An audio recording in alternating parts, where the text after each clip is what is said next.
sont transformés en panneaux agglomérés. Restent les fibres nobles que l'on s'efforce de rendre homogènes et lisses.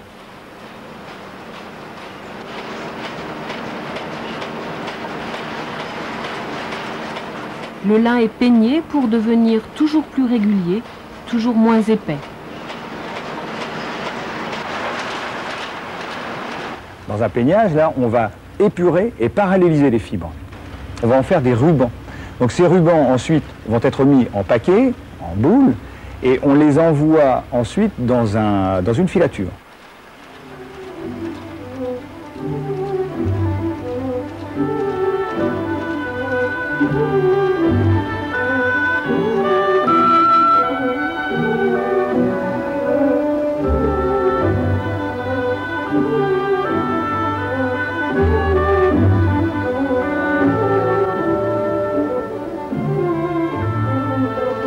Peu à peu, le ruban de lin s'est affiné. Légèrement tordu pour le rendre plus solide, il n'est désormais pas plus épais qu'une mèche. Mais pour être tissé, il deviendra plus fin encore. Un mètre de fil de lin ne pèse en fin de course pas plus lourd qu'un cheveu. J'ai toujours, moi, madame, tissé du lin. C'est une matière fort noble, mais très difficile à travailler. Très difficile, puisque ça casse souvent. Alors, on raccommode le fil, on le rentre, et puis on remet le métier en haut. Avec l'automatisation, ça a été disons, on a conduit beaucoup plus de métiers, puisque quand j'arrivais, moi, on conduisait 4 métiers, que maintenant, on en conduit 15. Le lin tissé est un textile aéré, particulièrement absorbant et réceptif à la teinture. Il sait faire corps avec les couleurs les plus vives, mais il peut aussi rester fidèle à sa nature, couleur ficelle.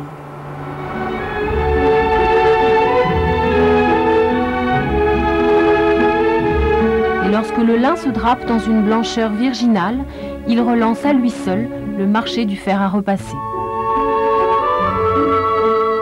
Alors, le handicap de la froissabilité, il a été très prononcé, effectivement. Aujourd'hui, ça l'est nettement moins. Ce qu'il faut savoir, c'est que la froissabilité dans certains pays méditerranéens, type Italie ou autre, c'est un critère je dirais, de qualité et d'élégance. Textile de l'été par excellence, le lin qui sait se faire si léger jusqu'à se faire oublier sur la peau, sait aussi jouer le réconfort dans la maison. Il est de ces matières auxquelles on s'attache au fil du temps et des saisons. Bonifié par les ans, il rappelle que sous la toile de lin bat une fibre authentique.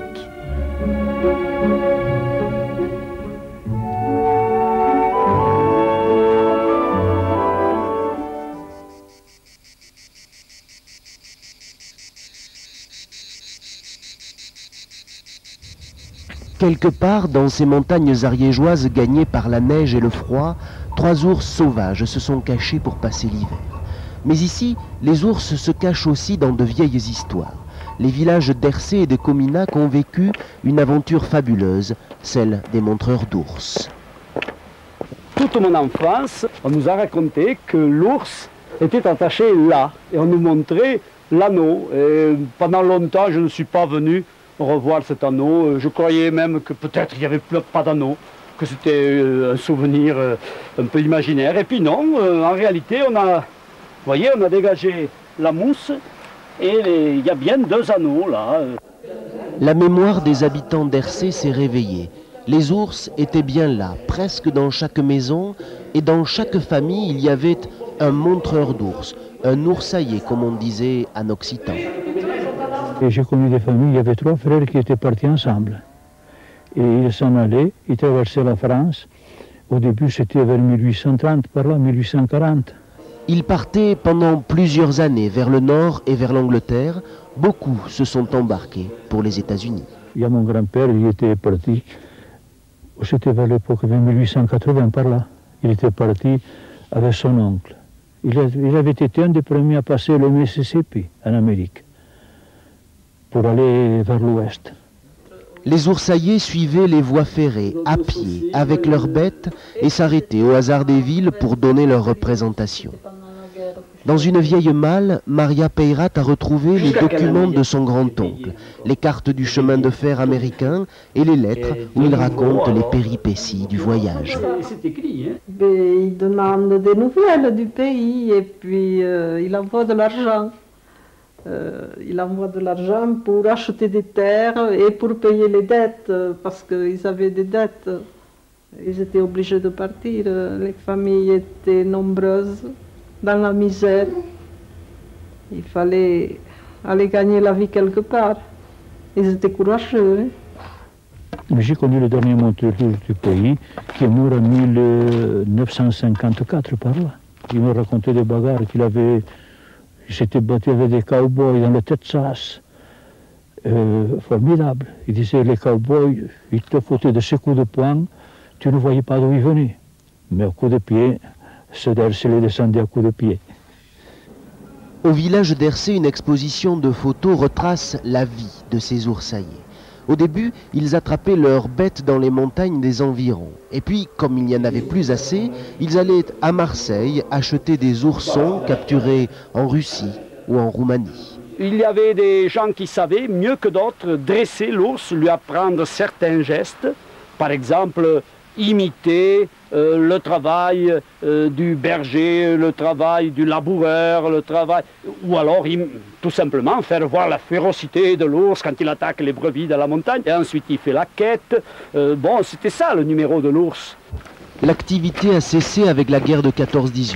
Les montreurs d'ours sont rentrés au pays et derrière eux, plusieurs générations de jeunes du village ont tenté leur chance aux États-Unis. Aujourd'hui, cette émigration a cessé et ce sont les ours qui reviennent un peu dans les Pyrénées. On essaye de les réintroduire. On essaye de les réintroduire, oui. Mais ça, je ne sais pas, ça c'est une autre histoire.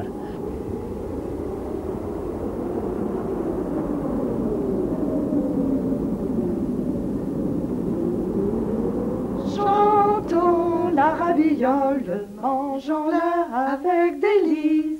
Pour nous, c'est une idole, la raviole qui glisse.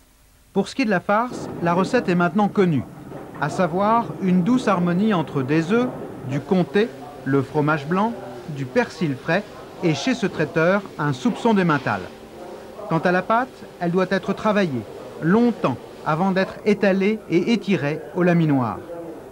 Ici, on confectionne près de 6000 ravioles fraîches par jour. Et l'on a quelque peu modifié la recette de la mère Maury, cette femme de Romans qui, la première, a fait déguster ses ravioles au public. C'était avant-guerre. La mère Maury, c'était au début du siècle, c'était fait avec du fromage de chèvre. C'est pas le même goût. Si je faisais des ravioles avec du fromage de chèvre, elles seraient peut-être trop fortes. Les goûts ont changé, hein, c'est évident. La farce emprisonnée entre deux couches de pâte est répartie ensuite en plaques de 48 ravioles. Ces quelques centimètres de volupté auraient été introduits en France par des bûcherons ou des charbonniers italiens au XIXe siècle.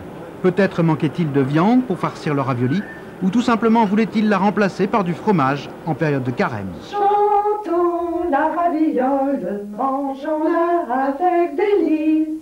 Pour nous, c'est une idole, la raviole qui glisse. Dans notre jeunesse, nous en faisions très souvent. C'était le plat principal.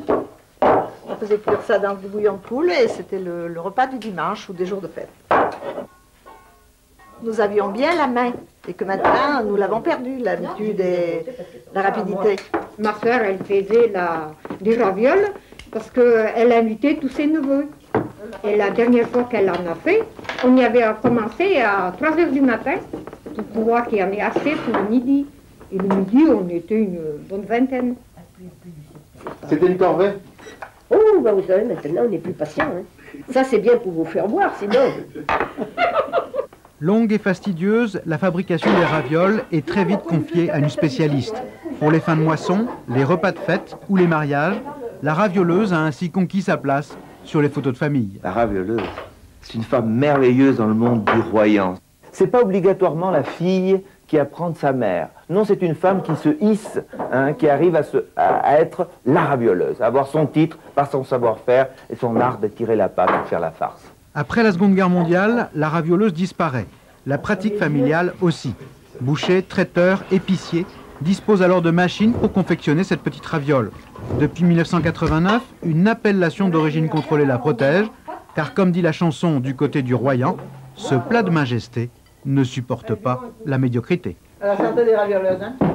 À votre santé. Pour nous, c'est une idole, la raviole qui glisse.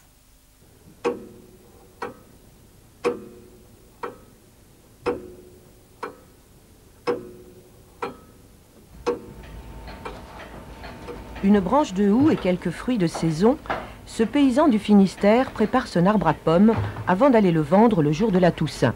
Chaque année, l'arbre doit changer de propriétaire.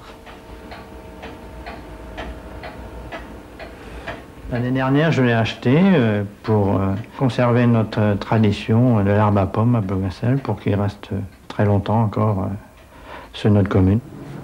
Il faut aussi acheter des petits pains à l'ancienne. Les boules dorées vont être bénies et devenir les pains des âmes.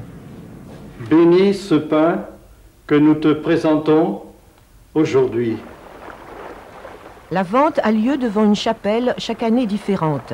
Saint-Jean, Saint-Trémeur, Sainte-Christine, elles sont 8 sur la presqu'île de Plougastel, témoins du catholicisme dans cette région de terre et d'eau, de fleurs et d'algues. Mais bien avant, il y avait les Celtes. Leurs traces sont dans les mémoires, dans les coutumes. Celle de l'arbre à pommes est un mélange païen et chrétien. À l'origine, elle se déroulait dans 23 petites communautés rurales, les Breuriaises, sur une place de village. Je connais la tradition de l'arbre à pommes depuis au moins 70 ans. Dès que je pouvais marcher seul, on m'y a amené. Maintenant, j'y vais toujours parce que ça me manquerait. J'ai besoin de ça. Dans ma tête, j'ai besoin de ça. J'ai besoin d'y aller. Les vêpres des morts sont suivies d'une procession vers le cimetière. Ensuite, ceux qui le désirent participent à la cérémonie de l'arbre à pommes, une autre façon de rendre hommage aux défunts. En Bretagne, on a le culte des morts et les Bretons vivent avec leurs morts.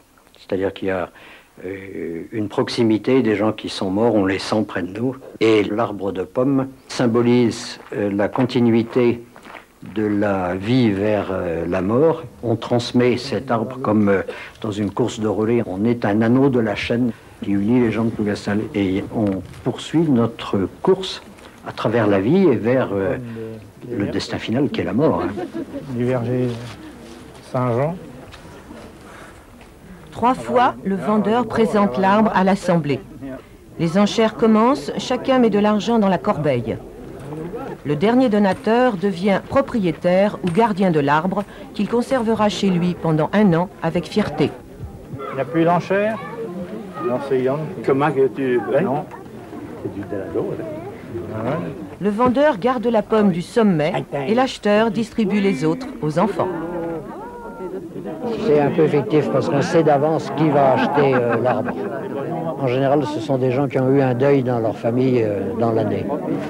Enfin, les pains des âmes sont vendus. L'argent servira à faire dire des messes pour les défunts. Ce pain est partagé traditionnellement le soir même et la part des absents est gardée précieusement. Moi, je suis parti en janvier 47 à l'Indochine. Je suis rentré en septembre 49 et ma mère m'a montré, Franche, ton pain est là. J'ai fait le signe de croix et j'ai mangé mes 2 morceaux de pain. Ils étaient bien rassis, mais je les ai mangés. Le rite de l'arbre à pommes tisse des liens entre passé et présent. Il est simple, grave et convivial. C'est une occasion de se réunir, de communier avec les morts, mais aussi de se témoigner entre vivants, solidarité et fraternité. Après un dernier chant, chacun rentre chez soi, réconforté de ne pas être seul, isolé, perdu.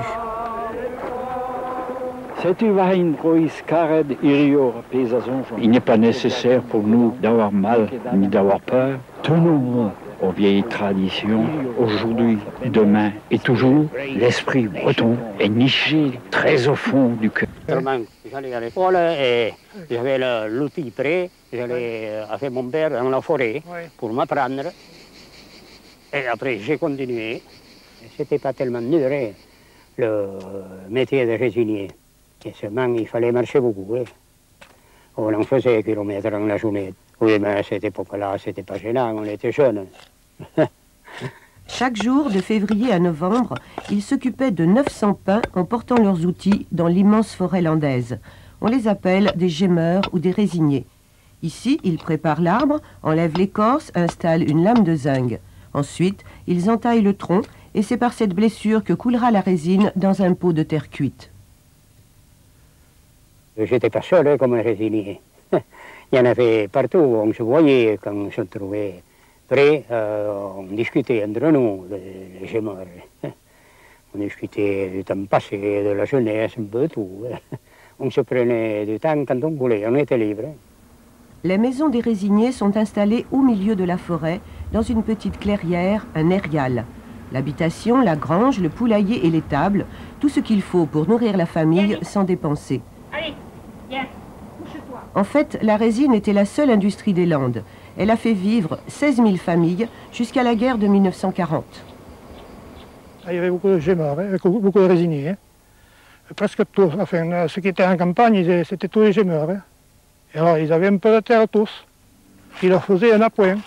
Dans la commune, il y avait, même le voisinage, c'était tous les gémeurs. Et aujourd'hui, il n'y a plus personne. Il n'y a rien. Le déclin de la résine et la disparition des gémeurs sont très rapides, à cause de la concurrence des produits chimiques et de la résine bon marché importée d'Espagne ou du Portugal. 400 résiniers en 1978, 50 10 ans plus tard, et le dernier abandonne en 1990.